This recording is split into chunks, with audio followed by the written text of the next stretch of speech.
Case খর মানে বউ ছেলে যাওয়া কুরমানে এবার পুলিশ যাইনি কবো কুরমানে বাড়ি এসে কেস খাওয়া বউ যাওয়া কুরমানে।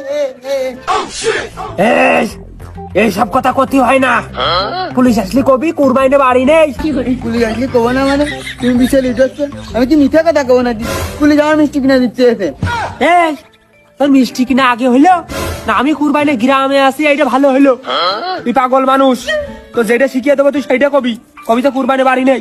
হ্যাঁ, আবার সিগারেট কিনে বাবদ 50 টাকা দিচ্ছে আর মোটর সাইকেল আমার সুখ খাইছে। তোমার কথা আমি শুনবো না। এই পাগলের তো এমনি এমনি বুঝি হবে না, এর মেরে বুঝতে হবে।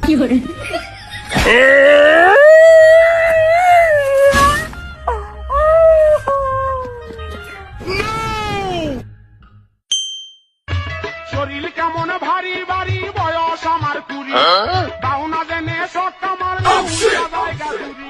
ও রিজাউল ভাই, এনে কি করতেছো? দেখতিস না পোয়াল কাটতেছি। কই দেখতেছি তো, বসে হাতের মধ্যে কি করতেছো?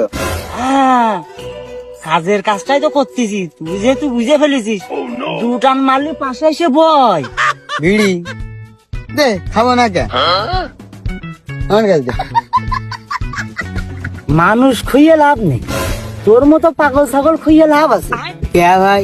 আরে পাগলের এই মাল খালি খুব বিনোদন দেয়, মজা পাওয়া যায়। তাহলে দেরি চিচি রিজাউল ভাই, তাড়াতাড়ি দে। দাঁড়া আমি ধরিয়ে দিই। তোর মতো না নেই সবই মানামাই গেলি ফুলে খুব স্বাদ। তুই যে আমার পানের সোনা তোর প্রেমে হয়ে জলের মালে কাম আছে, টান টান। বিশ্বাসঘাতকতা করো না প্রিয়া। আরেকটান দে। আরে এই দুনিয়ার তাল বাহানা বুঝলাম না আখিরতি। হ্যাঁ, পাগলের মাল খালাম ফ্রি, একটু মজা দেখবো বিলে। এ পাগল মনে কোন সুখ নিয়ে দৌড় মাই।